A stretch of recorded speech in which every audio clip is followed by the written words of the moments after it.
A black girl in a diaper keeps following a white officer down a quiet street. She won't speak. She won't stop. When he finally turns and asks why, she reaches into her pocket, pulls out 3 broken crayons and whispers, "My mama won't wake up." In that moment, everything changes. Why him? Why now? And what secret is this child too young to explain? Before we get into the story, comment below where in the world you are watching from today. The misty dawn painted Willow Creek's main street in shades of gray and purple. Officer Luke Harrison's police cruiser crawled through the quiet morning, his tired eyes scanning the empty sidewalks out of habit rather than necessity. Nothing ever happened in Willow Creek, especially not at this hour. The sleepy town seemed to breathe slowly with the rhythm of the early morning fog rolling between buildings. Luke's left hand absently twisted the wedding ring on his finger, a nervous tick he hadn't shaken, even though the ring had lost its meaning months ago. The divorce papers in his glove box seemed to mock him every time he reached for his registration or insurance cards. He'd been carrying them around for weeks, unsigned, like a weight he couldn't bring himself to lift. Some days, he wondered why he still wore the ring at all. Perhaps it was easier to pretend than to face the finality of signing those papers. The gold band felt heavier with each passing day, a constant reminder of promises broken and dreams unfulfilled. The dashboard clock blinked 5:47 a.m. His shift was almost over, but the exhaustion had settled deep in his bones hours ago. Luke pulled his cruiser into the gas and go, the fluorescent lights harsh against his tired eyes. The bell chimed as he pushed through the door, nodding at the sleepy clerk who barely looked up from his phone. The store smelled of stale coffee and cleaning supplies, a scent that had become all too familiar during his overnight shifts. "Black coffee," Luke mumbled, sliding a few crumpled bills across the counter. The coffee was bitter and burnt, typical gas station fare, but it would do the job. He took a sip and winced at the taste, but welcomed the warmth spreading down his throat. Small comforts were all he had these days. He couldn't remember the last time he'd enjoyed a home-cooked meal or slept more than 4 hours straight. Back in his cruiser, Luke turned onto Cedar Lane, one of the older residential streets. The houses here were modest, most of them showing their age with peeling paint and overgrown yards. Forgotten toys dotted front lawns, testament to families struggling to make ends meet. Movement caught his eye in the side mirror, something small, out of place in the stillness of dawn. Luke slowed the car, squinting through the mirror. A little black girl, couldn't be more than 4 or 5, was walking barefoot on the cracked sidewalk. His stomach tightened at the sight of her. Dirty face, oversized t-shirt hanging past her knees, and beneath that a sagging diaper that had clearly been worn too long. In her arms, she clutched a teddy bear that had seen better days, its fur matted and one eye missing. The sight made something in his chest ache, a feeling he'd tried hard to bury. He tapped the brakes and the girl stopped too. When he eased forward, she followed, her small feet padding silently along the concrete. Luke's mind immediately went to protocol. Call it in, contact Child Protective Services, file a report. But something in the way she moved, so deliberate and serious, made him pause. He watched her for a moment in the mirror, his coffee forgotten in the cup holder, steam rising and fogging a small circle on his windshield. This wasn't a game. The girl's face held none of the playfulness you'd expect from a child out on an early morning adventure. Her expression was focused, almost adult-like in its intensity, as she matched his car's slow pace. Dark circles under her eyes suggested she hadn't slept well, if at all. Her small shoulders carried a weight no child should bear. Luke felt a knot forming in his throat as memories he'd locked away threatened to surface. Luke's hand hovered over his radio. He should call it in. That's what the manual said. That's what any responsible officer would do. But instead, he put the cruiser in park and turned off the engine. The girl stopped a few feet from his door, watching him with wary eyes. The morning silence wrapped around them both, broken only by the occasional chirp of early birds and the distant hum of a delivery truck. Slowly, carefully, Luke stepped out of the car. The girl didn't run, didn't even flinch. She just stood there, gripping her bear tighter, her bare feet planted firmly on the sidewalk. Luke lowered himself to one knee, trying to appear as non-threatening as possible. The concrete was cold and damp through his uniform pants, a chill that matched the one running down his spine. "Hey there, sweetheart," he said softly, his voice gentle in the morning quiet. "Are you lost?" The girl's large brown eyes met his, deep pools filled with an unsettling mixture of fear and determination. Her small fingers dug into the teddy bear's worn fabric, but she held her ground, silent and steady in the misty dawn. A slight breeze ruffled her unkempt hair, carrying the scent of rain and something else. Something wrong. Something that stirred protective instincts Luke thought he'd buried long ago. His heart hammered in his chest as he waited for her response, the world around them fading into the background. Luke stayed crouched at the little girl's level, keeping his movements slow and deliberate. The morning air hung heavy with dew, and somewhere nearby a cardinal called out its morning song. Her brown eyes stayed fixed on him, studying his face with an intensity that seemed far beyond her years. The tattered teddy bear dangled from her small fist, its stuffing visible through worn seams, one plastic eye hanging by a thread. The bear looked as lost and worn as she did, a silent companion in whatever ordeal she'd been through. "What's your name?" Luke tried again, his voice gentle. He'd handled countless situations involving children during his years on the force, but something about this one felt different, more urgent, more personal. There was a vulnerability in her gaze that tugged at something deep inside him, something he'd thought long buried under years of practiced detachment, a forgotten instinct to protect. The girl shifted her weight from one bare foot to the other, wiggling her dirty toes against the cool pavement. A smudge of dirt streaked across her ankle, like a bracelet of earth. "You help people," she said finally, her voice barely above a whisper like rustling leaves. "I need help." Each word seemed carefully chosen, as if she'd been saving them, rehearsing them in her mind until the right moment came. Luke's chest tightened with concern. "Are you hurt, sweetheart? Is someone else hurt?" He scanned her small frame for any visible injuries, relieved to find none. Still, the quiet desperation in her voice set alarm bells ringing in his mind. He'd heard that tone before, and it never meant anything good. She shook her head slowly, her small braids swaying with the movement, beads clicking softly against each other like tiny wind chimes. Then, with careful deliberation, she reached into the oversized pocket of her dirty t-shirt. Luke watched as she pulled out 3 broken crayons, red, green, and blue, and held them out in her tiny palm like precious treasures, the colors dulled from frequent use. Her fingernails were dirty but neatly trimmed, suggesting someone had cared for her not too long ago. "My mama won't wake up." Luke's police training kicked in immediately. His heart rate quickened, but his expression remained calm and reassuring. He'd learned long ago that children could read fear better than most adults. They sensed it like animals sensing a storm. He reached for his radio, keeping his movements measured to avoid startling the child. "Dispatch, this is Harrison, requesting permission to investigate a welfare check." He rattled off his location, his eyes never leaving the little girl, who stood unnaturally still for someone so young, like a statue in the growing morning light. "Copy that, Officer Harrison. Permission granted. Do you need backup?" "Stand by on that." He turned back to the girl. "Can you show me where your mama is?" She nodded, clutching her crayons and bare closer to her chest like shields against whatever might come next. "There. Up the hill. Brown door." Her words were precise, rehearsed almost, like she'd been practicing what to say if she ever found help, a tiny script for an emergency she shouldn't have had to face. Luke stood slowly, offering his hand. She didn't take it, but fell into step beside him as they crossed the quiet street.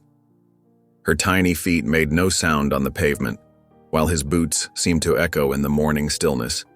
He kept his pace slow, matching her small steps, conscious of how her shoulders hunched forward protectively. The morning light caught in her braids, making the beads glimmer briefly like dewdrops on a spider's web. "Is it far?" he asked, scanning the neighborhood for any signs of trouble, his eyes taking in every detail, every potential threat. She shook her head again, leading him toward a rundown apartment building. The paint was peeling off in long strips, revealing weather-worn wood underneath. Dead plants hung forgotten on the second-floor landing, their pots cracked and neglected. A bicycle with a missing wheel lay chained to the railing, rusting in patches. The whole place had an air of quiet desperation, of dreams slowly fading away under the weight of reality. The girl pointed upward. "There," she said. "Apartment 2C."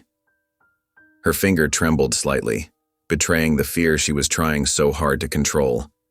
Luke looked up at the door she indicated, then back down at his tiny guide. She gave a single solemn nod, her eyes now wide with apprehension. A muscle twitched in his jaw. Gripping his radio tighter, Luke took a deep breath, preparing himself for whatever waited behind that door. His instincts told him this wasn't going to be a simple wake-up call. "Okay, let's go see your mama." The metal stairs creaked under Luke's boots as he climbed to the second floor, his hand resting near his weapon. The little girl followed close behind, her bare feet making soft padding sounds on the cold metal steps. The morning sun cast long shadows through the rusty railings, and the air smelled of old wood and yesterday's rain. A faint breeze carried the distant sound of traffic from the highway beyond the apartment complex. Somewhere nearby, a screen door banged rhythmically in the wind, a lonely percussion in the otherwise quiet morning. "Dispatch, this is Harrison. Possible medical emergency at 425 Pine Grove, apartment 2C. Request EMT backup, over." The static crackled back. "Copy that, Officer Harrison." EMT en route. Estimated arrival time 6 minutes. At the top of the stairs, Luke's trained eye caught the slight gap in apartment 2C's door. His heart quickened. A sliver of darkness within made his police instincts flare. The worn brass numbers hung slightly crooked on the door's peeling paint, the C dangling precariously from a single screw. Drawing his weapon, he pushed the door open slowly with his free hand. "Police officer," he called out, voice firm but measured. No response came from the shadowy interior, only the soft hum of an old refrigerator and the distant drip of a leaky faucet. The apartment was dim, with thin streams of light filtering through dusty blinds that hung crookedly from their fixtures. The air felt stale and heavy, carrying the faint scent of unwashed dishes and something medicinal. Empty fast food containers littered a small coffee table, and a pile of unfolded laundry sat in the corner like a forgotten mountain. A child's backpack leaned against the wall, covered in faded cartoon characters, a small pink hair clip still attached to one of the straps. Then he saw her, a young woman sprawled on the floor beside a worn-out couch, one arm stretched out toward an insulin kit lying just beyond her reach, as if frozen in a final desperate attempt. A pen had rolled under the edge of the couch, useless now. Luke holstered his weapon and rushed to check her pulse. It was there, but barely. A faint flutter beneath his fingertips like a butterfly with damaged wings. Her skin felt cool and clammy to the touch. "Ma'am? Can you hear me?" Her eyelids didn't even flutter, her face motionless under the weak sunlight.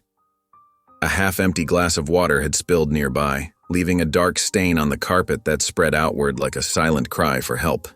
He found her wallet nearby and checked her ID. Danielle Johnson. Mid-20s. The photo showed a vibrant smile that was now replaced by slack, pale lips. The contrast between the image and reality made Luke's chest tighten. A grocery store receipt fell from the wallet, showing purchases from 3 days ago, mostly bargain items and a small chocolate bar.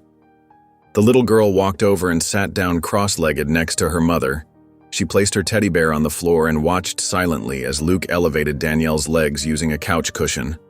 Her small face showed no surprise, no tears, just quiet acceptance as if this scene had played out before. She absently straightened her mother's shirt sleeve with gentle fingers, a caretaker's gesture from such tiny hands. Luke's eyes swept the apartment while he waited for the EMTs. The kitchen cabinets hung open, mostly empty except for a thin layer of dust. A few cans of soup sat lonely on a shelf, their labels faded. The refrigerator hummed weakly, its door decorated with crayon drawings held up by mismatched magnets. A bright butterfly, a lopsided house, stick figures holding hands under a yellow sun. A calendar on the wall hadn't been flipped since last month, circled dates long past and forgotten. The EMTs arrived in a rush of activity and efficient movements. They checked Danielle's vitals, started an IV, and spoke in quick professional bursts. Severe hypoglycemia, blood sugar critically low, need immediate transport, let's move. Their equipment cases clattered against the doorframe as they worked, breaking the apartment's eerie stillness. One of the EMTs, a middle-aged woman with kind eyes and salt and pepper hair pulled into a tight bun, turned to Luke. "Who found her?" Luke nodded toward the little girl, still sitting perfectly still beside her mother, her small fingers tracing patterns on the teddy bear's worn fur. A loose thread dangled from the bear's ear, but she didn't pull at it, as if understanding that some things are too fragile to disturb. The EMT's face softened. That little angel saved her mama's life. Another hour. She didn't finish the sentence. She didn't need to. Her eyes said what her words couldn't. She squeezed the girl's shoulder gently before returning to her patient, her touch lingering with professional compassion. As they prepared to move Danielle onto the stretcher, Luke gently scooped up the little girl. She felt too light in his arms, her oversized shirt hanging loose on her small frame. She laid her head against his shoulder, still clutching her broken crayons in one tiny fist, as he carried her down the creaky stairs. The morning had grown warmer, but she shivered slightly against him, a tremor that seemed to come from somewhere deeper than cold. That's when Luke felt it, a single tear rolling down his cheek, surprising him with its sudden appearance. He hadn't cried in years. He held her closer, his arms tightening protectively around her tiny body as they descended into the growing morning light, the ambulance's red and blue lights casting colorful shadows across the weathered building. Behind them, the sound of wheels rolling across worn linoleum marked the EMT's careful progress with their precious cargo. Fluorescent lights hummed overhead in the sterile hospital waiting room. Luke sat in an uncomfortable plastic chair, his uniform jacket unbuttoned, watching Ayla perch motionless beside him. Her small feet, now cleaned by a kind nurse, didn't quite reach the floor. She hadn't let go of her teddy bear since they arrived, clutching it against her chest like a shield against the strange, intimidating world around her. "Officer Harrison?"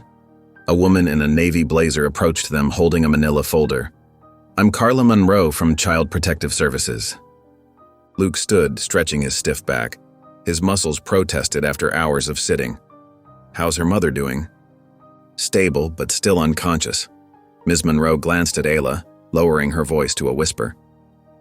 "We found her information in Ms. Johnson's records. Ayla Johnson, 4 years old. No emergency contacts listed, no known relatives in the system. It appears they were quite isolated. The apartment manager mentioned they kept to themselves."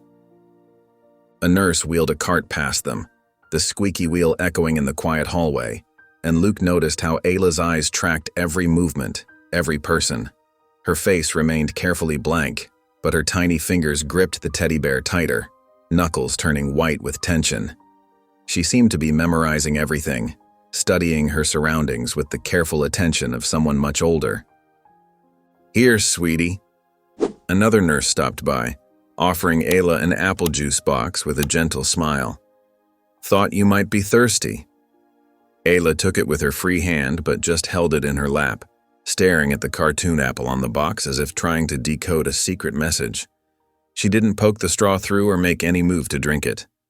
Ms. Monroe pulled Luke aside, keeping her voice low.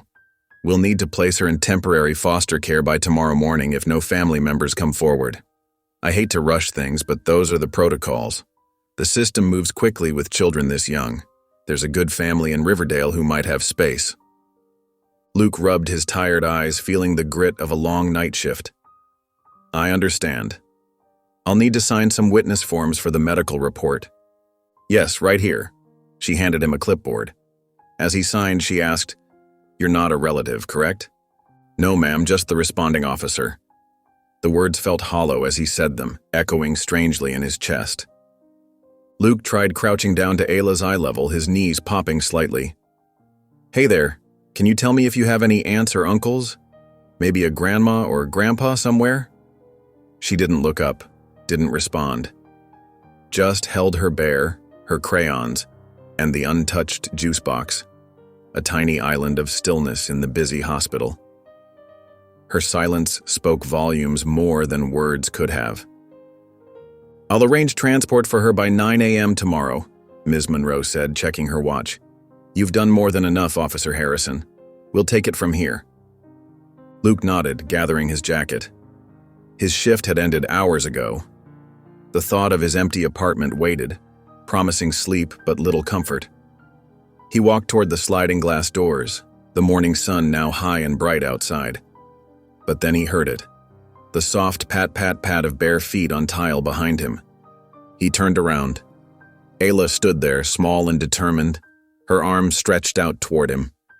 In her tiny palm lay 3 broken crayons, red, green, and blue.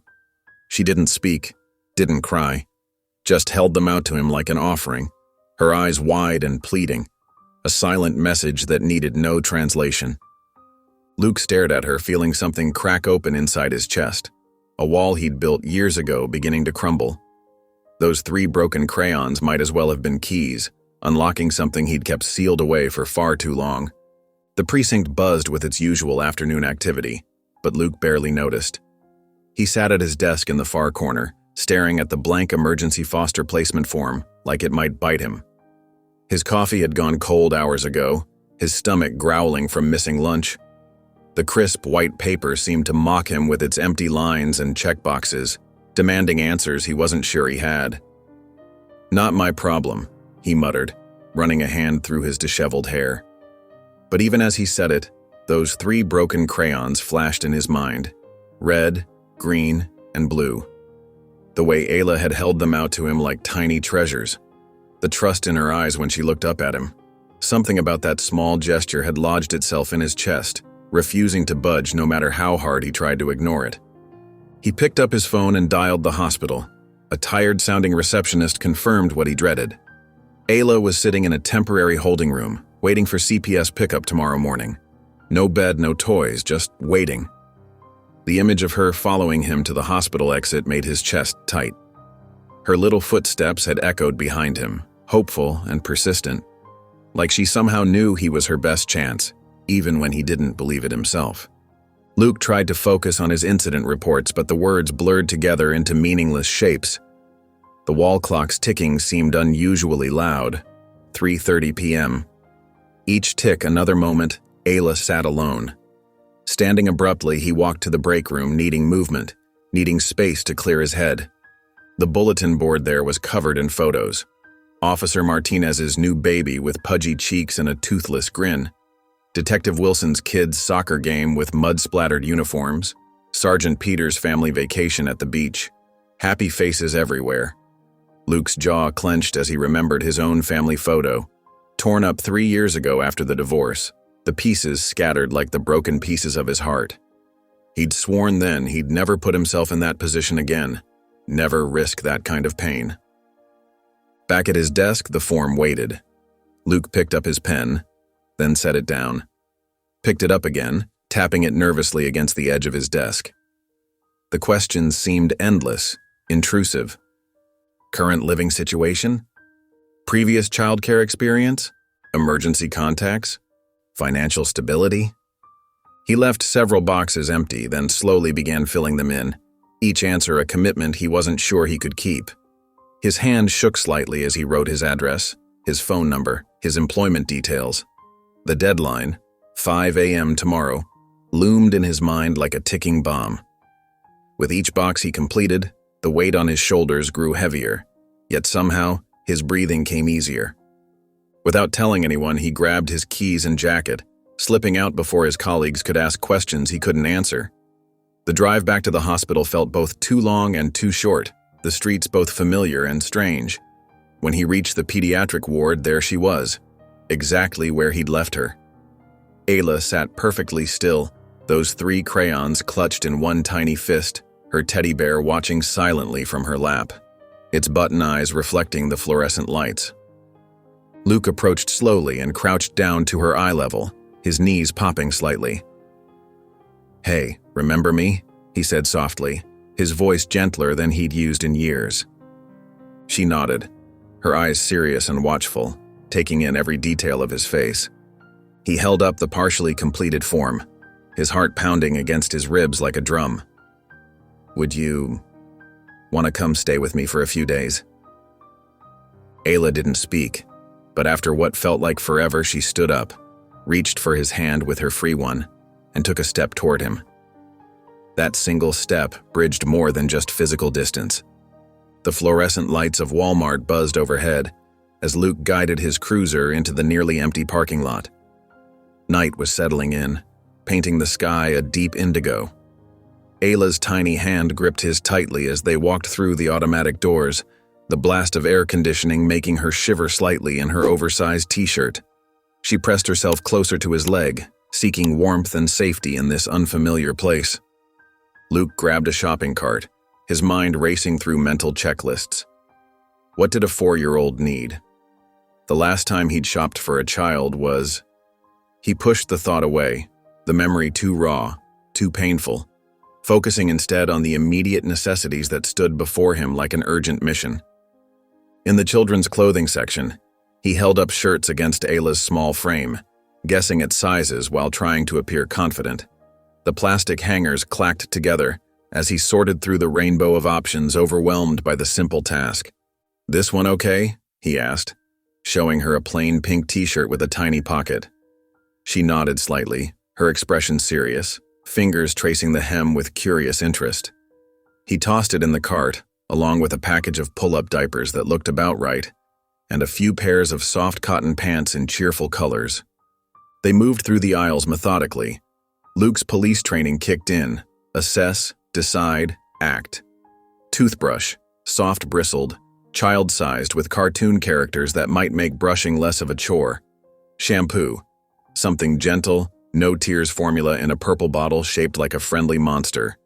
He grabbed a coloring book and fresh pack of crayons, noticing how Ayla's eyes followed them into the cart, though she never asked for anything. Her silence spoke volumes about expectations long ago crushed. In the pajama section, Ayla's hand reached out slightly toward a set decorated with silver stars against a navy background, then quickly withdrew as if she'd done something wrong. Luke noticed the small gesture of longing. He added them to the cart without comment, along with fuzzy socks that might bring comfort on strange nights in an unfamiliar bed. The food aisle was last. He grabbed apple juice boxes and several varieties of mini cereal boxes, remembering kids liked choices and small victories. Some fruit cups, graham crackers, and string cheese joined the growing pile.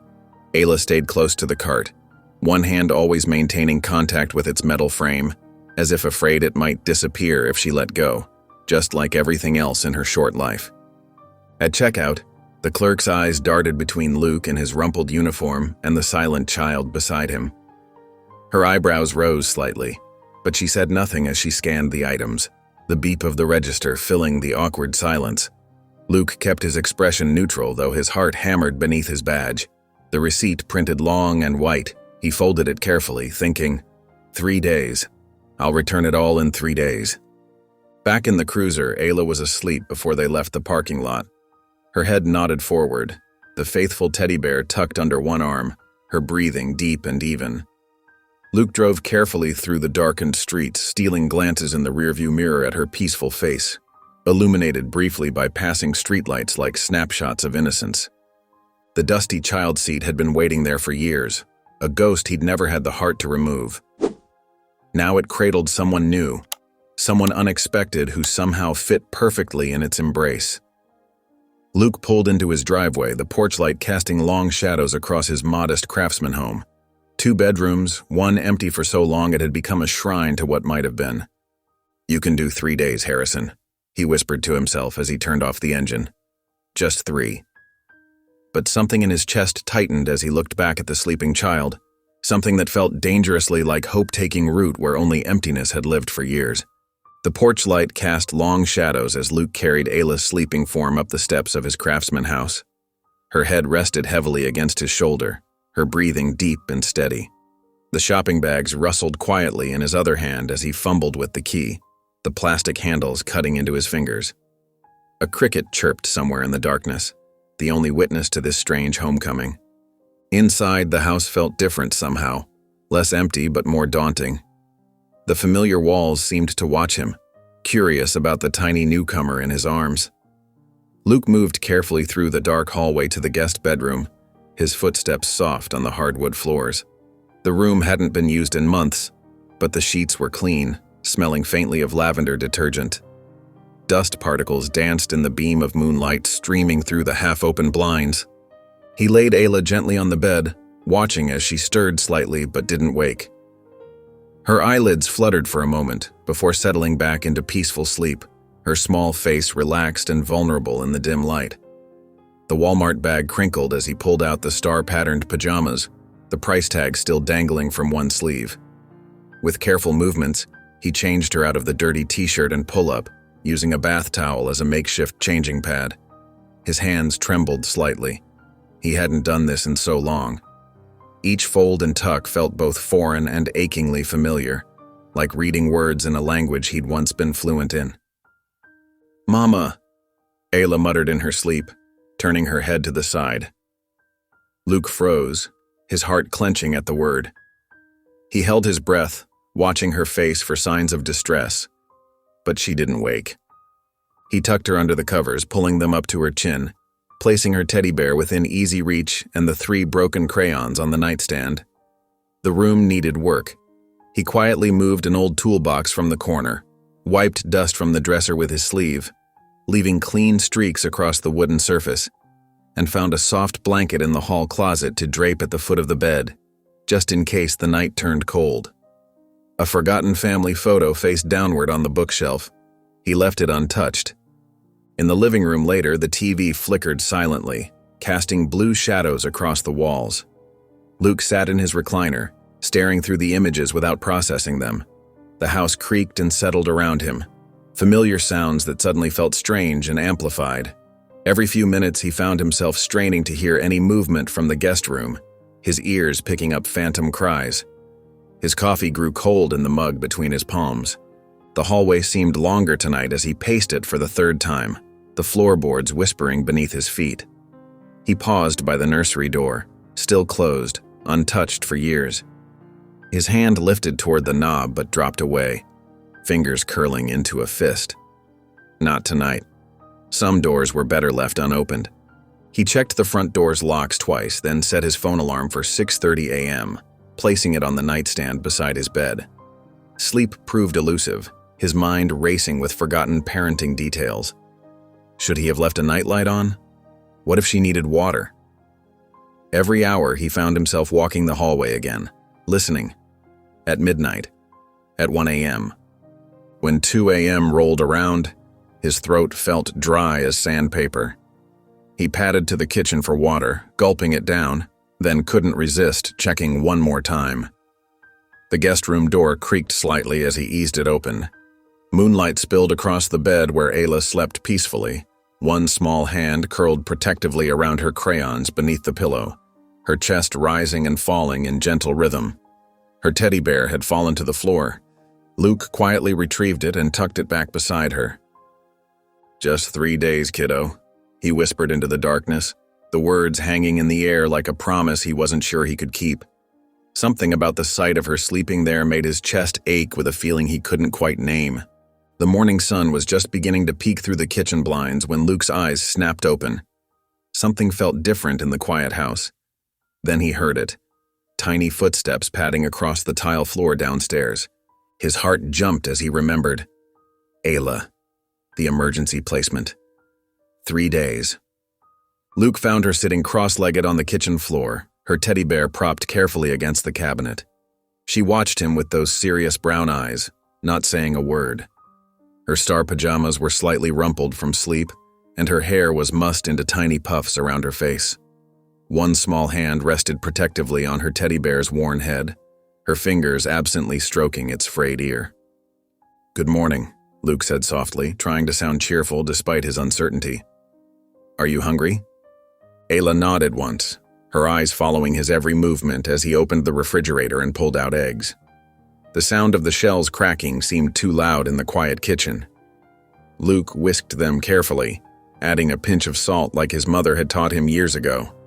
His movements felt stiff, unpracticed in this role of caretaker. The spatula felt foreign in his hand as he pushed the eggs around the pan. When he set the plate of scrambled eggs in front of her, Ayla picked up the fork with careful precision. She took exactly 3 small bites, then handed the plate back to him with both hands, like she was returning something precious. Her tiny fingers gripped the ceramic edge delicately, and Luke noticed a small chip on the side that he'd never paid attention to before. "Thank you," she whispered, only her second word since yesterday. The soft voice hung in the air between them, fragile as a soap bubble. Later that morning, while Ayla was occupied with washing her hands, he'd shown her how to use the bathroom step stool. Luke found himself standing in front of the nursery door. His fingers trembled slightly as he turned the knob for the first time in over a year. The door creaked open, releasing the scent of forgotten dreams. Dust motes danced in the shaft of sunlight that cut across the room. Everything was exactly as he'd left it, the white crib still assembled in the corner, Mobile hanging motionless above it. Unopened packages of diapers sat stacked against the wall, their cheerful packaging faded. A rocking chair waited patiently, draped with a soft yellow blanket. The stuffed elephant he'd bought on a whim still sat in the corner, its hopeful smile now seeming to mock him. A half-finished alphabet border clung to the wall, the letters stopping abruptly at M. Luke's chest tightened. He couldn't step inside. Not yet. He closed the door quietly, letting out a shaky breath. His hand lingered on the doorknob a moment longer, as if saying goodbye all over again, his palm memorizing the cool metal. When he returned to the living room, he found a manila envelope that had been slid under his front door. The CPS letterhead made his stomach clench. A scheduled check-in 3 days from now. The same day Danielle Johnson was expected to wake up. The temporary nature of this arrangement suddenly felt all too real, like sand slipping through his fingers. Ayla had settled herself on the couch with her new coloring book, her broken crayons lined up carefully beside her. Her small face was focused as she drew, tongue poking out slightly in concentration. Luke watched as she outlined 2 stick figures, one with brown skin, and beside it, another with yellow hair. Her movements were deliberate, careful not to press too hard with the fragile crayons that looked ready to snap at any moment. "Who's that?" he asked softly.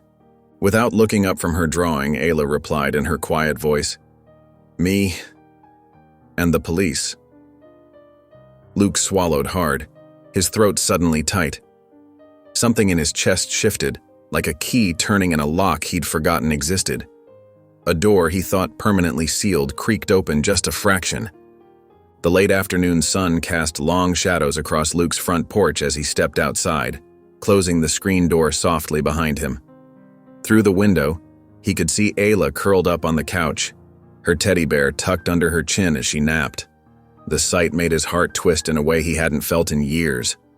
Something protective and tender stirred within him, catching him off guard.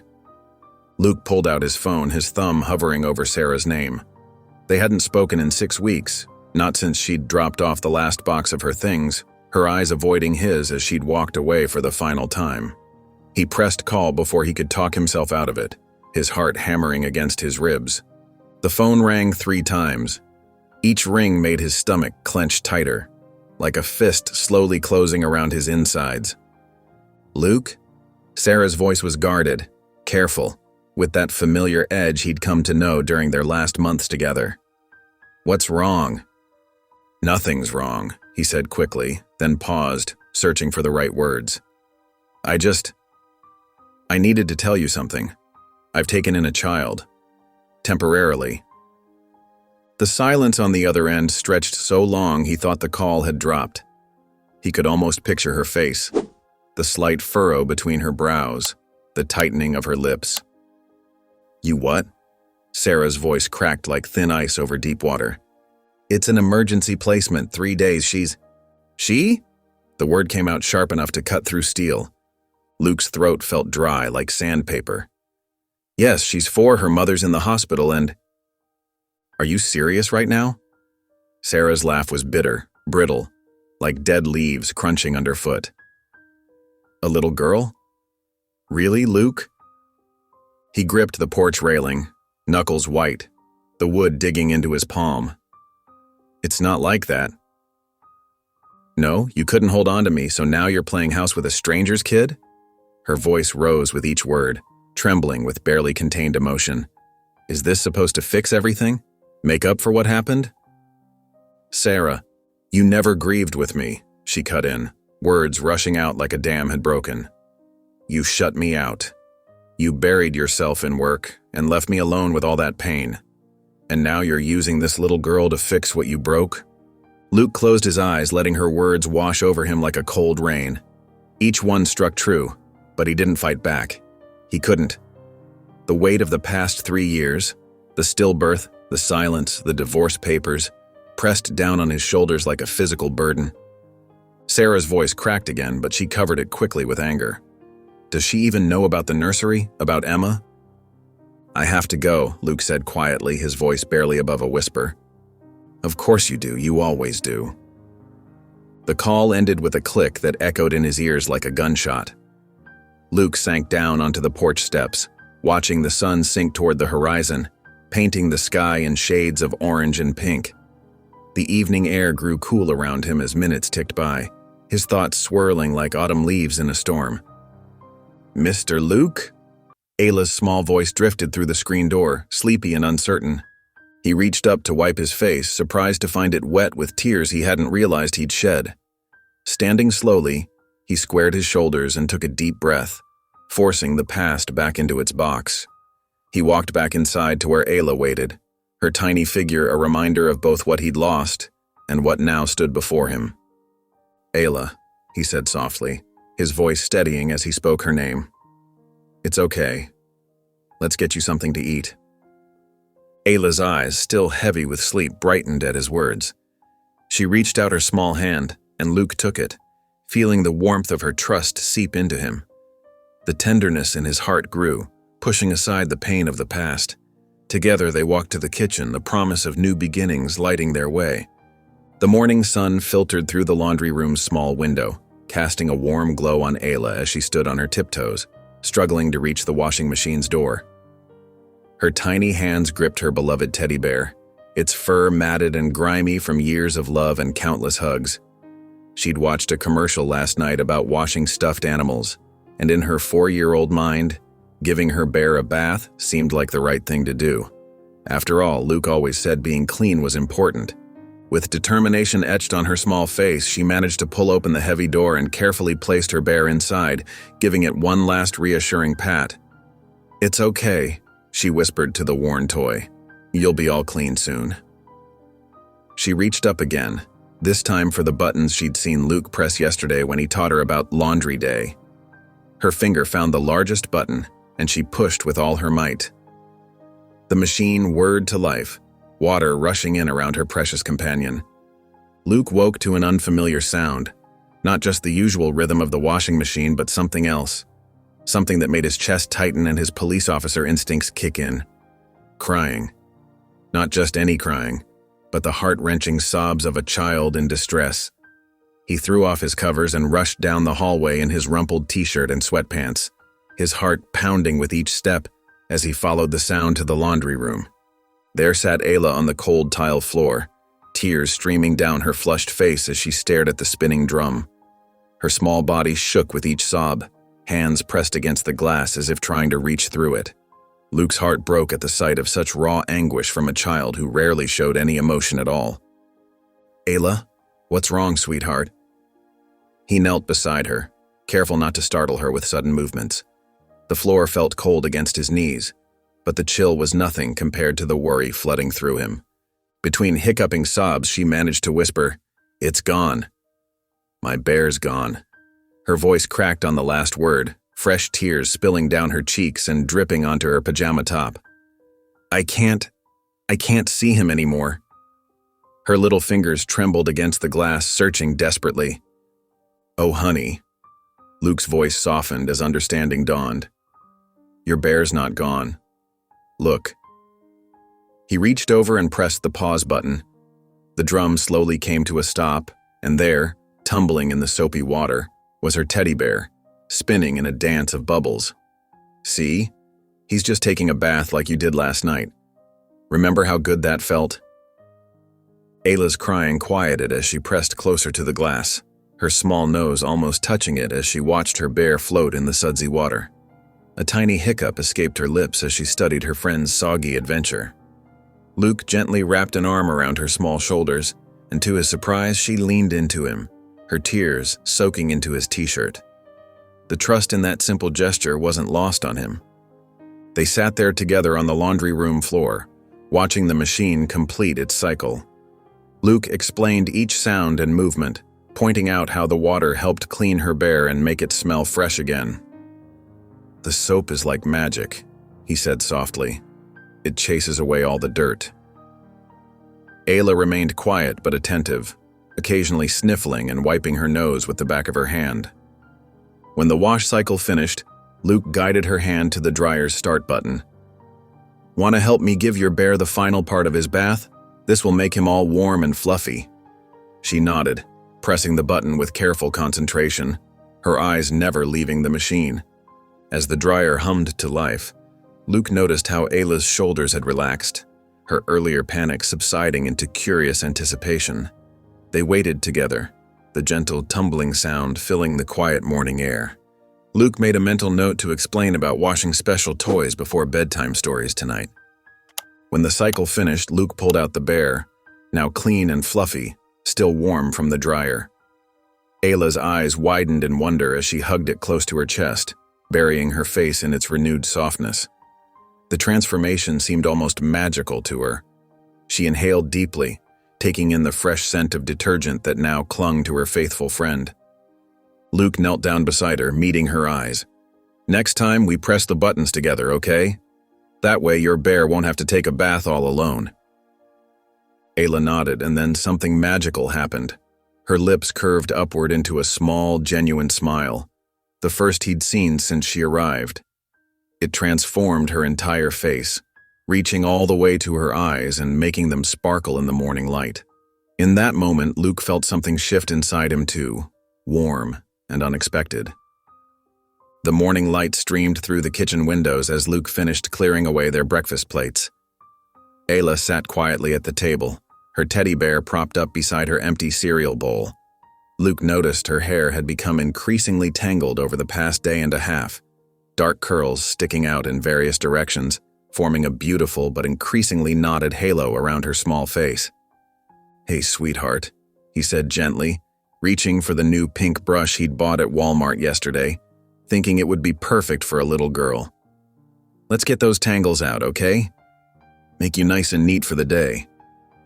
Before he could touch her hair, Ayla jerked away violently, nearly knocking over her juice glass. "Don't touch my hair," she shouted, her voice sharp with fear and anger. The sudden outburst echoed through the kitchen, making both of them freeze in the sunlit silence that followed. Luke immediately stepped back, the brush hanging uselessly at his side. "I'm sorry," he said quickly, holding up his hands in surrender. "I didn't mean to scare you. Does it hurt when it's brushed? I was just trying to help." Ayla didn't answer. She clutched her teddy bear tightly to her chest, her eyes wide and wary, her small shoulders hunched protectively. The trust they'd slowly built over the past day seemed to crack slightly, like thin ice on a winter pond. Luke retreated to the kitchen counter, giving her space to breathe. He pulled out his phone and typed, "How to care for a black child's hair," into the search bar. His eyes widened as article after article appeared. He read about specialized detangling sprays, wide-toothed combs, and the importance of proper moisturizing. Videos showed careful sectioning techniques and protective styles that he'd never even heard of before. One article particularly caught his attention: the cultural significance of black hair care. As he read, his face softened with understanding. This wasn't just about tangles, it was about identity, culture, and care. He hadn't just made a practical mistake, he'd stumbled into something much more meaningful, something that connected Ayla to her heritage. Without hesitation, Luke opened another tab and ordered satin pillowcases and leave-in conditioner for next-day delivery. He added children's detangling spray to his growing shopping list, along with several other recommended products. He even found a local salon that specialized in textured hair and bookmarked it for future reference. Throughout the day, Ayla remained quieter than usual. She colored at the coffee table, but her usual careful concentration was replaced with distracted glances in Luke's direction, as if checking to make sure he wouldn't try to brush her hair again. The incident had shaken something loose in their fragile routine, a reminder of how much they still had to learn about each other. That evening, Luke quietly placed the new satin pillowcase on her bed, smoothing it over with his large hand. He arranged the brush and spray on the dresser without comment, letting them sit there as an offering rather than an expectation, a peace offering of sorts. When bedtime came, Ayla paused at her bedroom door. She looked at the new items on her dresser, touching the silky pillowcase with curious fingers, then turned back at Luke. Without a word, she stepped forward and wrapped her arms around his legs in a quick, gentle hug before disappearing into her room. Luke stood in the hallway, a small smile playing at the corners of his mouth. It wasn't forgiveness exactly, but it was a start. Tomorrow, he promised himself, he would do better. For her. The soft sound of humming drifted through the morning air, pulling Luke from his sleep. He blinked, confused by the unfamiliar melody. Following the sound, he padded down the hallway in his socks and found Ayla in the kitchen, perched carefully on her blue step stool. Her small hands gripped an orange juice carton that seemed enormous compared to her tiny frame. "Careful there," Luke said softly, moving quickly to steady the carton before it could tip. "Here, let me help." Together they guided the juice into her plastic cup. A few drops splashed onto the counter, making Ayla giggle, a sound that caught Luke by surprise. It was light and musical, nothing like her earlier silence. "Good morning," she said, taking a careful sip. "Good morning to you too," Luke replied, finding himself smiling without thinking about it. The kitchen felt different now. Where there had been awkward silences and uncertainty, there was now a comfortable routine. Ayla knew where her cereal bowl belonged, and Luke automatically reached for the right cabinet. She ate her whole bowl of Cheerios, something she hadn't done the first 2 mornings. He noticed how she'd stopped pushing the cereal around and instead eagerly spooned it up, her appetite growing with her comfort level in his home. Later that afternoon, Luke found her at the dining room table surrounded by her crayons. She was humming again, the same tune from morning, as she worked intently on a drawing. Luke peered over her shoulder and felt his chest tighten. There on the paper was her teddy bear drawn in brown crayon. Next to it was a figure in a hospital bed, her mother, and beside them both stood a tall figure wearing blue. "Is that me?" he asked gently, pointing to the blue figure. Ayla nodded without looking up, concentrating on adding a smile to the stick figure's face. His phone buzzed, interrupting the moment. The CPS representative's voice was professional and detached. "Officer Harrison, this is a reminder that the 72-hour emergency placement expires tomorrow morning at 9 a.m. Luke watched Ayla coloring, her small fingers gripping the crayon tightly, her throat suddenly dry. "What if I want to extend it?" The representative explained the extension process. More paperwork, more background checks, more commitments. Luke took notes mechanically, but his eyes never left Ayla. Each word from the phone seemed to fade against the reality of the little girl sitting at his table, making herself at home in ways he hadn't anticipated. That evening, after dinner dishes were done and the kitchen was nearly dark, Luke stood by the dishwasher watching Ayla twirl in the living room. She held her teddy bear out at arm's length, dancing with it like a partner. The bear's fur was still fluffy from its unexpected wash, and Ayla's giggles filled the quiet house, bouncing off walls that had known too much silence for too long. 3 days, huh?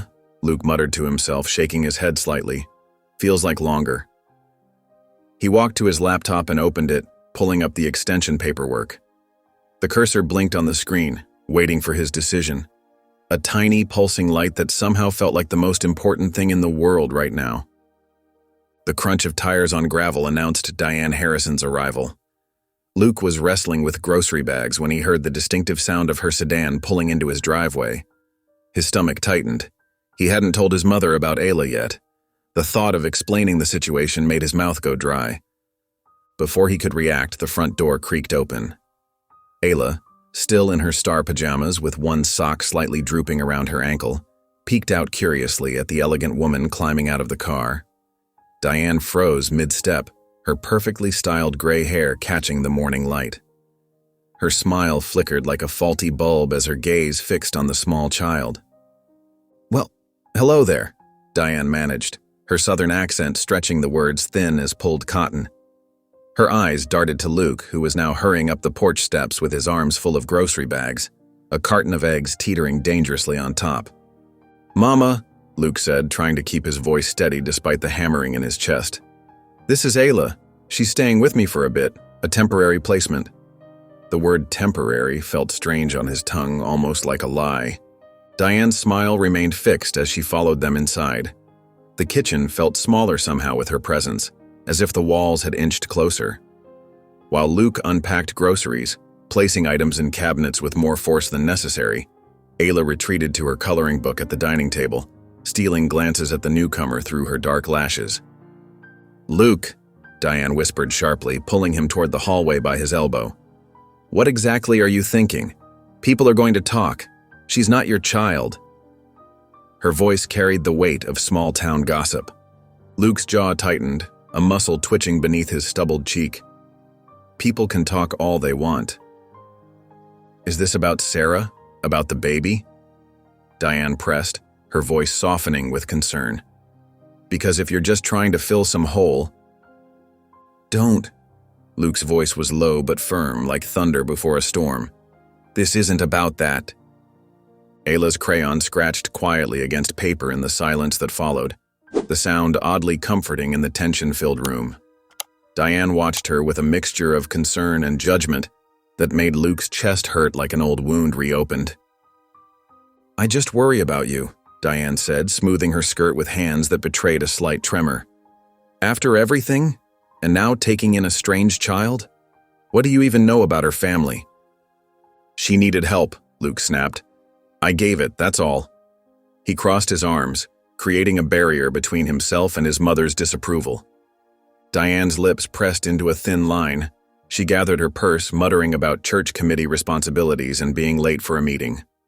The door closed behind her with a decisive click that echoed through the house.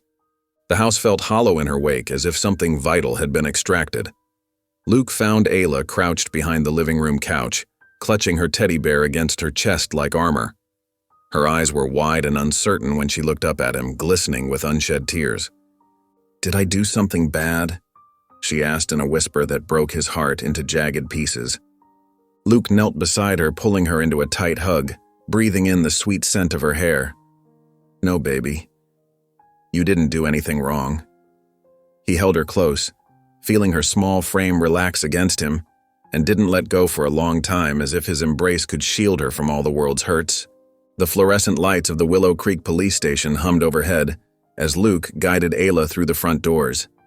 His hand rested protectively on her small shoulder while she clutched her teddy bear close, its worn fabric a stark contrast to the crisp official atmosphere of the station. The familiar scent of coffee and paper files filled the air, but today the station felt different through Ayla's presence, softer somehow, as if her innocence transformed the normally businesslike space. "Just need to sign some papers," Luke explained softly, giving her shoulder a gentle squeeze. "Won't take long, I promise." Officer Jenny at the front desk did a double take, her eyes widening at the sight of the little girl beside Luke. She opened her mouth to ask, then thought better of it, and simply waved them through with a warm smile that crinkled the corners of her eyes. Luke pulled up an extra chair beside his desk, helping Ayla get settled. He spread out her crayons and paper, creating a small workspace for her next to his own cluttered desk. "Here you go, sweetheart. Color anything you like while I work on these boring grown-up papers. Maybe draw something pretty."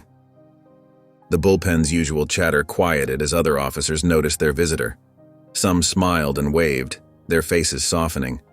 Others exchanged questioning glances, having never seen this softer side of their typically reserved colleague. Luke pretended not to notice the curious stares. Ayla seemed content, her small legs swinging beneath the chair as she concentrated on her artwork. The scratch of her crayons mixed with the shuffle of Luke's paperwork and the distant ring of phones. Every few minutes, she would peek up at Luke as if making sure he was still there. Deputy Kyle Martinez wandered over, coffee cup in hand, the steam rising in lazy curls. "Well, well, "Who's this little artist?" He grinned at Ayla, who looked up briefly before returning to her drawing with renewed focus. "This is Ayla," Luke said simply, not elaborating further as he initialed another report, his pen moving steadily across the page. "She yours?" Kyle asked casually, sipping his coffee, leaning against the edge of the desk.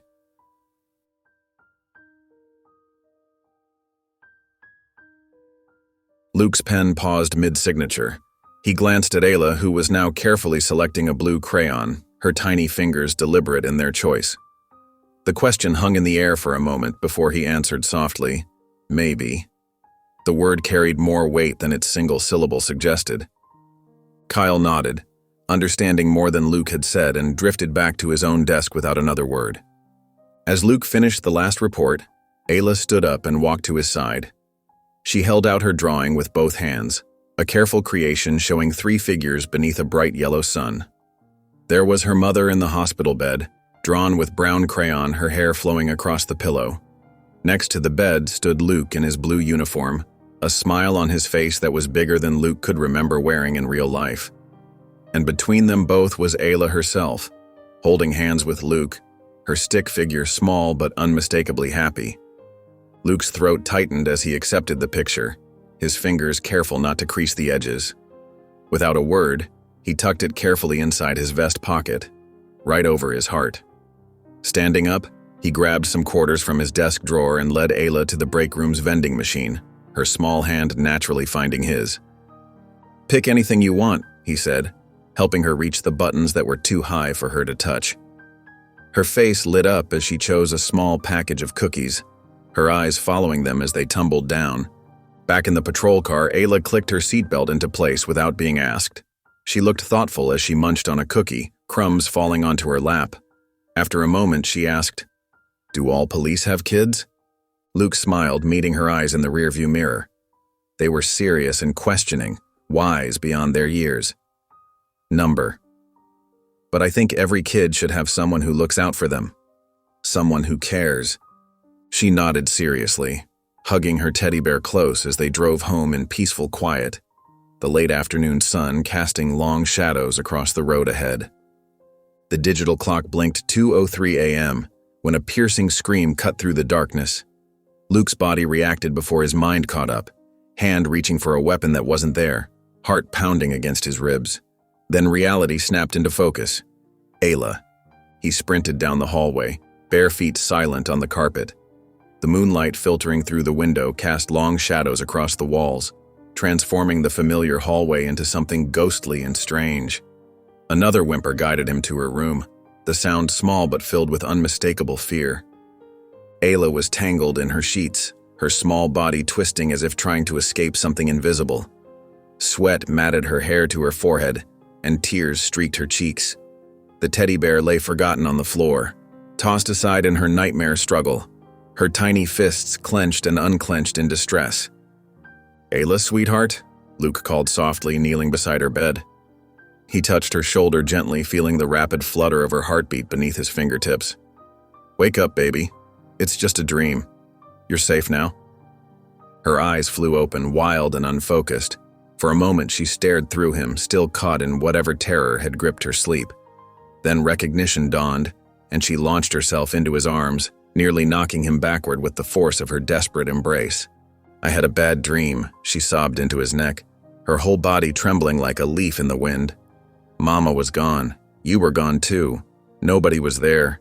I couldn't find anybody." Luke lifted her easily, blanket and all, and carried her to the living room. The recliner creaked as he settled them both into it, Ayla curled against his chest like a small, warm bundle. Her tears dampened his t-shirt, creating a cold patch against his skin. Without thinking, he began to hum, then sing, soft and low, a lullaby his mother had sung to him decades ago. "Hush, little baby, don't say a word." His voice was rough with sleep, but Ayla's trembling gradually subsided as the familiar melody wrapped around them both like a protective shield. "One time," she whispered between hiccups, her breath warm against his collarbone, "Mama fell down and wouldn't wake up. I waited and waited. Nobody came for so long. I was so scared." Luke's arms tightened around her. his throat constricting with emotion. "I'm so sorry that happened to you, sweetheart. That must have been really frightening." "Are you going to disappear too?" Her question hung in the air, heavy with the weight of her past disappointments. "No," Luke said firmly, rubbing small circles on her back. "You're not alone anymore. I promise." He meant every word, surprising himself with the fierce protectiveness that surged through him. Her breathing slowly steadied, becoming deeper and more even. The weight of her trust settled over Luke like a blanket, both humbling and terrifying in its completeness. He fought to keep his eyes open, but the rhythm of her breathing and the warmth of her small body against his chest pulled him into a gentle doze. His head tipped back against the chair as sleep claimed them both. As the first hints of dawn began to color the sky, painting the living room in soft blues and pinks, Luke carefully stood, cradling Ayla's sleeping form. He carried her back to her room and tucked her into bed, making sure to place the teddy bear securely in her arms. She stirred slightly, mumbling something unintelligible before settling deeper into her pillow. He pressed a soft kiss to her forehead and turned to leave, his movements quiet and careful. "Mr. Luke." Ayla's sleepy voice stopped him at the door. "Thank you for coming back."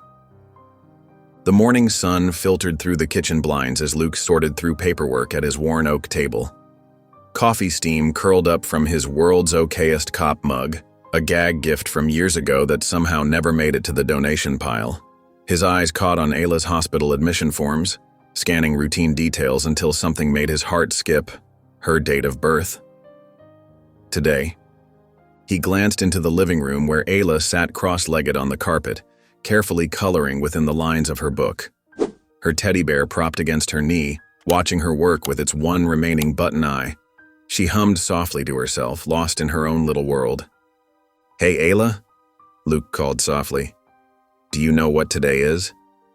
She looked up, dark eyes serious beneath her messy bangs. "Just a Tuesday," she shrugged, returning to her coloring with the practiced focus of a child who'd learned to entertain herself.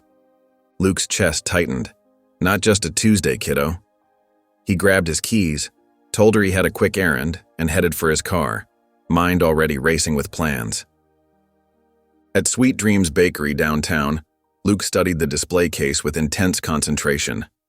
Rows of cupcakes, cookies, and elaborately decorated cakes stared back at him. The clerk, a teenager with braces, waited patiently as he debated between flavors twirling her ponytail. Something simple, he finally decided. Chocolate, with pink frosting. He remembered how Ayla had lingered over the pink pajamas at Walmart, her small fingers touching the fabric with quiet longing. Next door at Party Plus, he filled a shopping basket with essentials, pink and white balloons, a sparkly party hat, and streamers that shimmered under the store lights. In the toy aisle, his hand hovered over elaborate dolls and playsets before settling on a small, soft bunny with floppy ears and a gentle smile stitched on its face. Back home, Luke snuck the supplies in while Ayla was absorbed in her coloring. He worked quietly in the kitchen, arranging 5 pink candles on the cake, tying balloons to chair backs. The bunny sat wrapped in tissue paper, waiting on the table like a silent promise. Hours passed. The afternoon light softened into evening, painting the kitchen walls golden. At 6 p.m., Luke's heart hammered as he called out, "Ayla, can you come to the kitchen for a minute?" She padded in on bare feet, still clutching her teddy bear like a shield. Luke flipped the light switch. "Happy birthday." Ayla froze in the doorway. Her eyes went wide, taking in the floating balloons, the glowing candles, the carefully arranged decorations that transformed the ordinary kitchen. She didn't move. Then her lower lip began to tremble and tears welled up in her eyes, catching the candlelight. "Nobody ever did this before," she whispered, hugging her bear tighter against her chest. Luke knelt down beside her, holding out the wrapped bunny.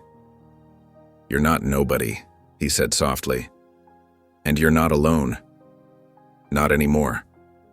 Ayla launched herself forward, throwing her arms around his neck with such force it nearly knocked him backward. She buried her face in his shoulder, her small body shaking with sobs that seemed too big for someone so little. Luke's hands trembled slightly as he struck the match. One by one, he lit the 5 small candles nestled in the chocolate frosting, The warm glow reflected in Ayla's wide eyes as she sat at attention, gripping the edges of her chair, her small feet swinging excitedly beneath the table. "Have you done this before?" Luke asked softly, shaking out the match and setting it aside on a small plate. Ayla shook her head, the party hat sliding slightly askew on her curls. "Mama was always working on my birthday." Her voice was quiet but held no sadness, just stating a fact, as if birthdays were simply days like any other.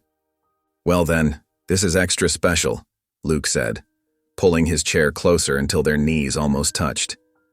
"You make a wish, any wish you want, and blow out all the candles. If you get them all in one breath, your wish might come true. That's the birthday magic." Ayla's forehead wrinkled in concentration. She closed her eyes tight, her little face serious with thought, her nose scrunched up slightly. After a long moment, she opened them, took a deep breath that puffed out her cheeks and blew with all her might. Every flame flickered and danced before disappearing in a wisp of smoke. "You did it!"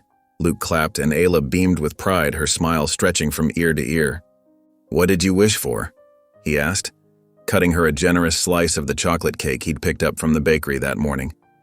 She hugged her new bunny close to her chest and shook her head firmly. "Can't tell. It's a secret." Her eyes sparkled with mystery and something that looked like hope. Luke pulled out his phone and found a playlist of children's songs. As the wheels on the bus filled the kitchen with its cheerful melody, Ayla's face lit up. She slid off her chair, holding Buttons the bunny in one hand, and began to twirl around the kitchen floor.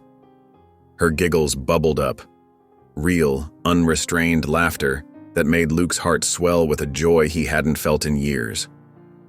They danced through 3 songs, Luke doing his best robot moves while Ayla spun in circles until she was dizzy and stumbling. Chocolate frosting dotted her chin and nose, but she didn't care. This moment was perfect in its messy, imperfect way. Later, after a warm bubble bath where she'd created a foam beard for herself that had them both laughing, and dressed in her favorite star-covered pajamas, Ayla curled up next to Luke on her bed. She picked out a picture book about a brave firefighter saving a kitten from a tree. Luke did all the voices, deep and heroic for the firefighter, squeaky and frightened for the kitten, making Ayla giggle all over again, her small body shaking with delight. As he tucked her in, pulling the covers up to her chin, she looked up at him with heavy eyes, fighting to stay awake. "This was my best day ever," she whispered, her voice thick with sleep and happiness. Before Luke could respond, she climbed into his lap, still clutching Buttons tightly to her chest. Within minutes, she was fast asleep, her cheek pressed against his chest, her breathing deep and even, a smudge of chocolate frosting still visible near her ear. Luke sat there holding her, listening to her steady breathing in the quiet room. The party hat lay crumpled on the nightstand beside a small pile of wrapping paper. 5 burnt-out candles sat in a chocolate cake downstairs on the kitchen table, and in his arms, a little girl who had never known the joy of a birthday celebration slept peacefully, finally knowing what it felt like to be celebrated, to be important, to be loved. The morning sunlight filtered through the curtains as Luke stood at his bathroom sink, methodically brushing his teeth. A soft melody drifted down the hallway. Ayla's voice, sweet and clear, singing a made-up tune that seemed to dance on the morning air. He rinsed quickly, wiping his mouth with a towel, and followed the sound to her room. There she sat cross-legged on the floor, surrounded by her crayons scattered like colorful confetti.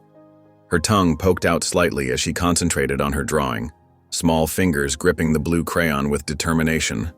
Luke watched quietly from the doorway as she added careful details. A brown house with a red door, 3 stick figures holding hands under a bright yellow sun that took up nearly a quarter of the page. He recognized himself immediately. The tallest figure wore a blue uniform with what looked like a badge. Next to him stood Ayla, her stick figure self sporting a big smile, and beside her, a woman in what looked like a hospital gown, her mother. "That's beautiful," Luke said softly, making Ayla look up with a proud smile that crinkled the corners of her eyes. In the kitchen, they settled into their morning routine.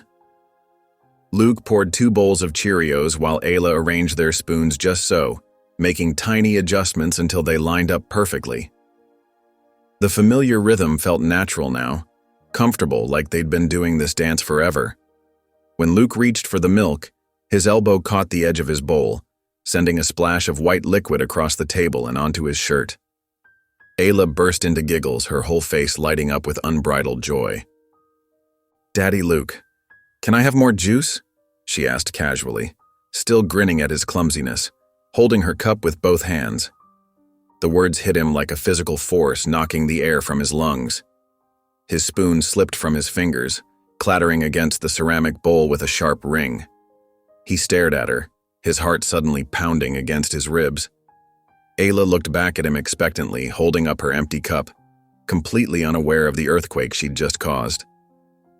"Daddy Luke?" she repeated, tilting her head slightly, eyebrows raised. "Please?" Luke swallowed hard, his throat tight with emotion. "Sure, sweetheart," he managed, reaching for the juice container with slightly trembling hands. He poured carefully, hyper-aware of every movement, afraid to spill again and break this fragile moment. Throughout the morning, she said it twice more. "Daddy Luke, look at this," while showing him a butterfly that had landed on the window, its wings slowly opening and closing.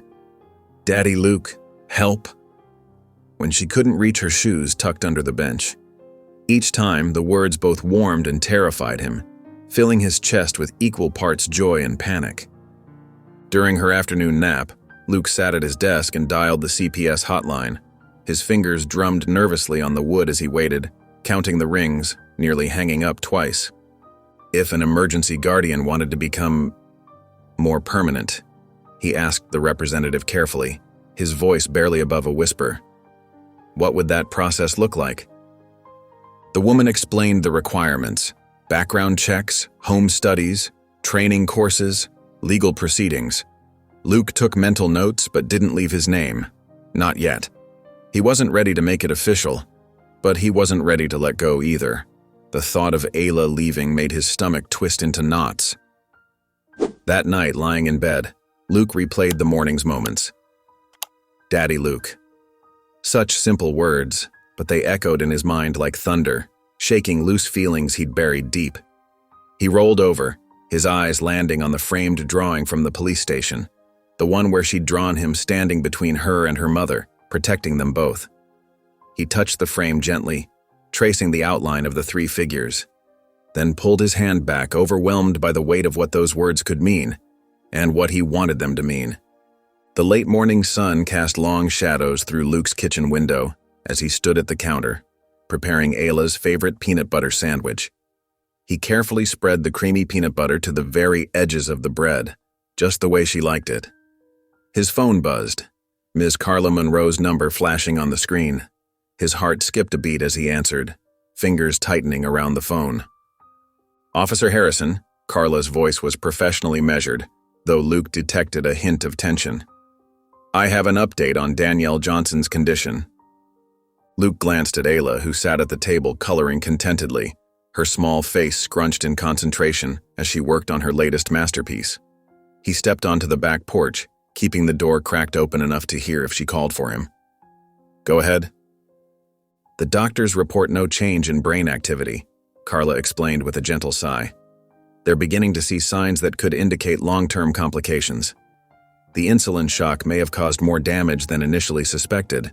Her organs are functioning, but her neurological responses remain minimal." Luke ran a hand through his hair, processing the weight of her words. A knot formed in his stomach. What does that mean for her recovery timeline? "It's uncertain, but I need to be clear. If no relative comes forward within the next 2 weeks, we'll have to initiate long-term placement proceedings for Ayla.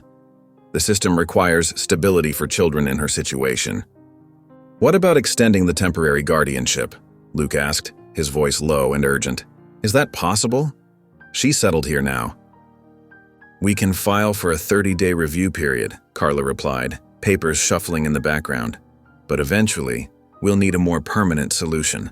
These situations require difficult decisions, Officer Harrison." From inside, Luke heard Ayla's small voice. "Is that about Mommy?" The words were soft, but crystal clear. He turned to find her standing in the doorway, crayon still clutched in her tiny fist. His heart ached at the hope shining in her wide eyes. The innocence there nearly broke him.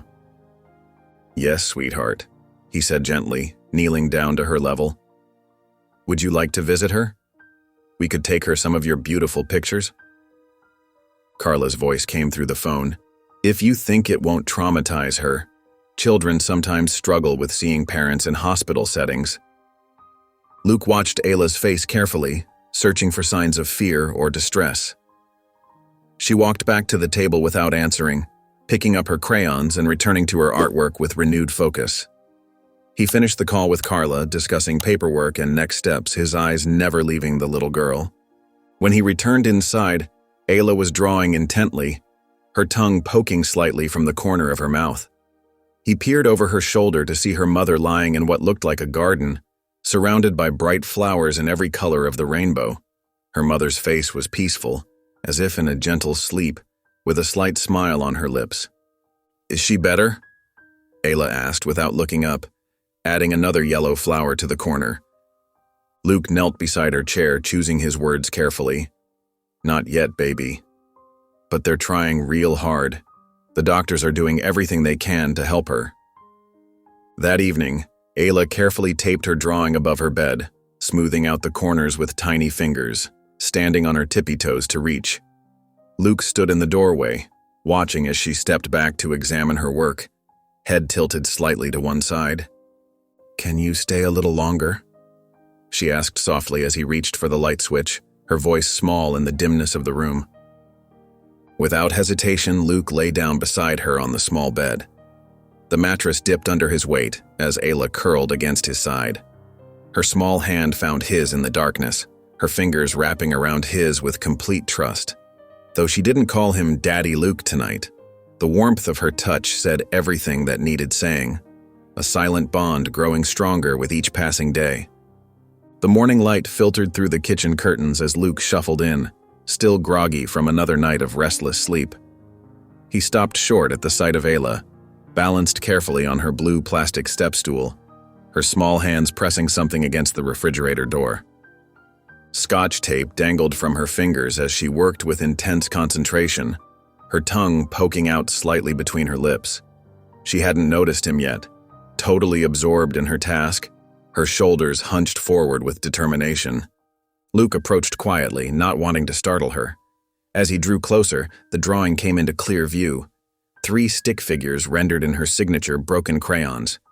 There was Ayla, drawn with brown skin and a big smile, her teddy bear a brown blob beside her.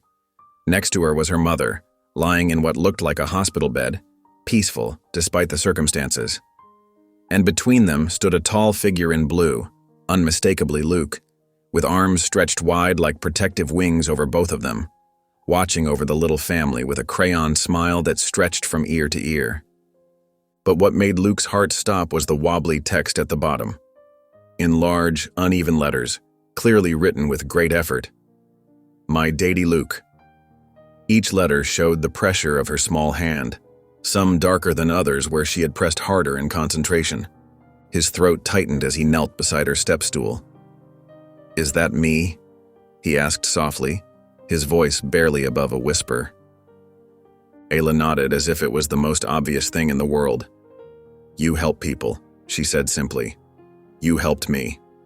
Her eyes met his, clear and trusting. Luke pulled her into a tight hug, turning his face away so she wouldn't see the tears welling up in his eyes. She smelled like the strawberry shampoo they'd picked out together, and her small arms wrapped trustingly around his neck, her little fingers clutching at his shirt. Without hesitation, he called the station and took a personal day. They spent the morning building a fort out of couch cushions and blankets, giggling as they crawled through the entrance they'd created. Luke made grilled cheese sandwiches cut into triangles, the way Ayla liked them, and they ate them while watching cartoons together in their makeshift castle, crumbs falling onto the blankets neither of them bothered to brush away. During a quiet moment when Ayla was focused on coloring, her face scrunched in concentration, Luke carefully took out his phone and snapped a photo of the drawing. His hands trembled slightly as he set it as his wallpaper, replacing the generic nature scene that had been there for months, a placeholder in a life that had felt on pause. Later, while Ayla napped on the couch, her chest rising and falling peacefully, Luke opened his laptop. His browser history filled with searches about long-term foster care applications, requirements, and processes. He read through page after page, taking mental notes, building a plan, his determination growing with each click. That night, after tucking Ayla into bed with her bear and bunny, Luke stood alone in the dark kitchen. The drawing seemed to glow in the dim light from the street lamp outside. He moved closer, pressing his forehead against the cool metal of the refrigerator door, right next to Ayla's artwork. Finally, alone in the quiet, he let the tears come freely. Not the heavy tears of loss he'd grown so used to, but different ones. Tears of love, of hope, of possibility, of a future he hadn't dared imagine until a little girl with broken crayons showed him the way. Luke was on his knees gathering scattered crayons and half-finished drawings when his phone buzzed. Carla Monroe's name flashed on the screen. His stomach tightened as he answered, watching Ayla sprawled on her belly nearby, humming softly as she colored with careful concentration, her small fingers gripping the crayon firmly. "Mr. Harrison," Carla's voice was carefully neutral, "we've located a relative." The words hit him like a physical blow. He gripped the phone tighter, forcing his voice to stay steady. "What relative?" His heart hammered against his ribs, each beat a painful reminder of what he stood to lose. "A great-aunt in Jacksonville, Florida, Miss Clarine Johnson. She's 62, retired, living on Social Security and a small pension. She's agreed to take custody of Ayla." Luke's free hand pressed against the wall for support. The cool surface anchored him as the room seemed to spin. "Has she ever even met Ayla?" He watched the little girl turn the page of her coloring book, completely unaware that her future was being decided in this moment. "No," Carla admitted, a hint of hesitation in her voice. "But blood is blood, Mr. Harrison. She'll be driving up in 3 days to collect Ayla." The room seemed to tilt sideways. 3 days, just 3 days left, like the original placement that had changed everything. 3 days that had somehow turned into weeks of bedtime stories, sticky breakfast hugs, and tiny shoes lined up by his front door. "Does she know anything about caring for a young child?" Luke's voice cracked slightly. "About Ayla's routines, her needs? About how she likes the crusts cut off her sandwiches? Or how she needs her nightlight on? Or how she giggles when you tickle her tummy," he wanted to add. "Miss Johnson raised 3 children of her own," Carla replied. "She understands the responsibility." After hanging up, Luke sank to the floor, watching Ayla work on her latest masterpiece, her tongue poking out between her lips in concentration. She had no idea her world was about to change again. His chest ached with words he couldn't say, with promises he had no right to make.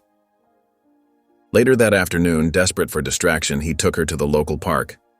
Ayla ran through the grass, gathering dandelions and purple clover, her laughter floating on the breeze. "For Mommy's room," she explained, clutching the wilting bouquet in her tiny fist, pride shining in her eyes. That evening, after tucking her in and reading 2 stories instead of the usual one, Luke sat at his kitchen table with a legal pad. His hand shook slightly as he began writing, "To whom it may concern, I am writing to formally appeal the placement decision regarding Ayla Johnson." He wrote for hours, pouring out every reason why Ayla should stay, why uprooting her again would cause more trauma, why he was the best choice for her care. His pen scratched across the paper, documenting every milestone, every moment of connection, every sign that she was healing in his care. But when he finished, he couldn't bring himself to send it. The letter sat unsigned on his desk, a testament to everything he couldn't protect her from. In the darkness of her room that night, Luke watched Ayla's peaceful sleeping face. Her teddy bear was tucked under one arm, her new bunny under the other.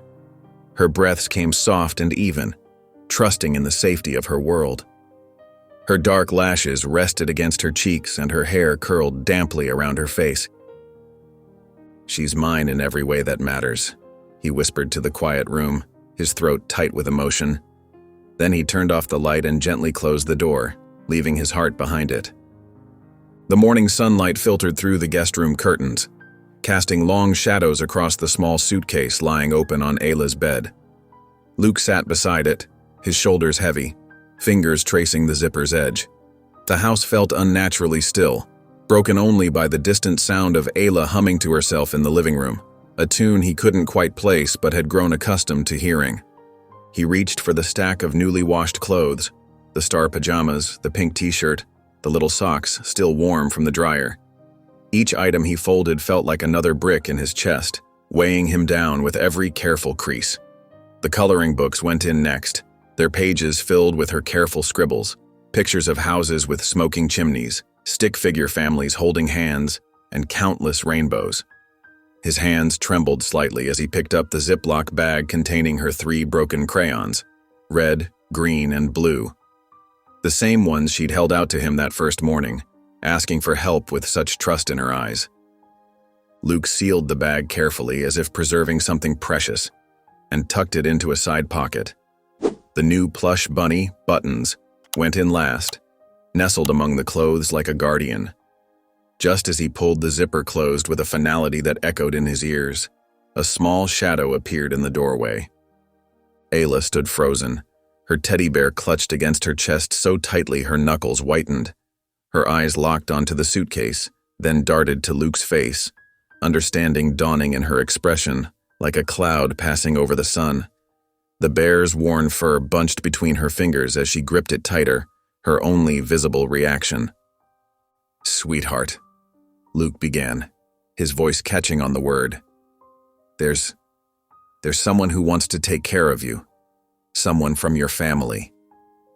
The words felt like sand in his mouth, rough and impossible to swallow back down. Ayla didn't cry, didn't scream. She simply turned around, walked to her room with measured steps that seemed too controlled for a 4-year-old, and closed the door with a soft click that somehow hurt more than a slam would have, the sound of quiet resignation. Luke stayed rooted to the bed for several long moments, staring at the closed door. Finally, he moved to the hallway and slid down the wall beside her room, his legs too weak to hold him upright any longer. He could hear her quiet movements inside, the rustle of paper, the scratch of crayons against the page. He didn't try to open the door, just sat there, keeping watch, letting her process in her own way, the way she always had. Hours passed. The afternoon light faded to evening, shadows stretching across the hallway floor. Luke brought her dinner on a tray, which she accepted without a word, just a brief glance from those knowing eyes. When bedtime came, he found her already tucked under her covers, staring at the ceiling with solemn eyes, her bear held close against her chest like a shield.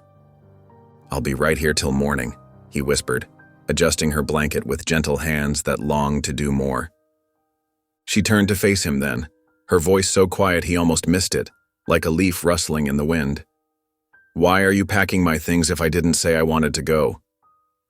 The morning sun struggled through heavy clouds, casting a gray pallor over Luke's kitchen. The clock on the wall ticked past 7 a.m., each sound echoing in the unusual quiet. Luke moved mechanically through his breakfast routine, scrambling eggs, toasting bread, pouring juice into Ayla's favorite cup with the purple flowers. But her chair remained empty, a painful reminder of what was coming. He glanced down the hallway toward her room.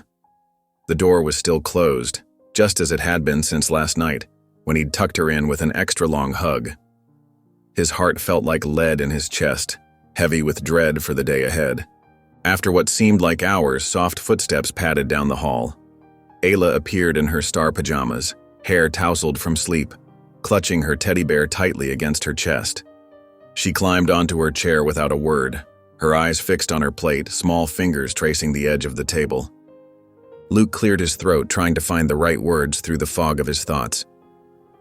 "Your great aunt is coming today," he said softly, his voice barely steady. "She wants to meet you. She might." He paused, the words sticking in his throat like thorns. "She might take you home with her." Ayla's fork clattered against her plate. She looked up at him, her brown eyes wide with confusion and something stronger, determination that seemed too mature for her small face. "But I live here now," she said firmly, her small voice carrying more conviction than he'd ever heard from her.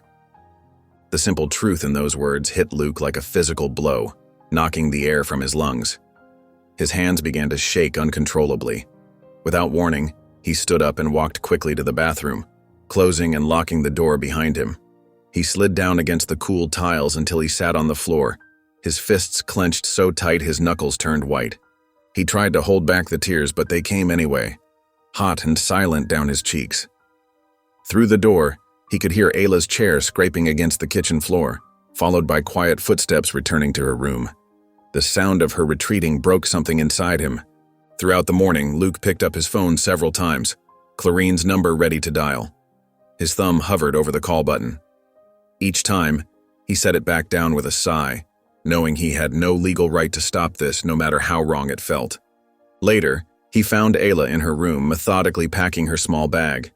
She placed her teddy bear inside with careful reverence, followed by her 3 broken crayons. The red one was nearly gone now, worn down from countless pictures. She didn't look at him as she worked, her little face set in concentration, lower lip caught between her teeth. The day passed in heavy silence, broken only by necessary words about lunch and bathroom breaks. The weight of unspoken feelings filled every corner of the house, pressing down on them both. That evening, Luke sat in the familiar chair beside Ayla's bed, her favorite storybook open in his lap. He read about the brave little firefighter saving the kitten one final time, his voice growing hoarse with suppressed emotion. Each word felt precious, knowing it might be the last time. As her eyes began to close, Ayla whispered into the dim light, her small hand reaching for his. "Don't forget me." Luke's throat tightened as he replied, squeezing her tiny fingers gently. "Never." The afternoon sun cast long shadows across Luke's front yard as a weathered gray Buick pulled into the driveway.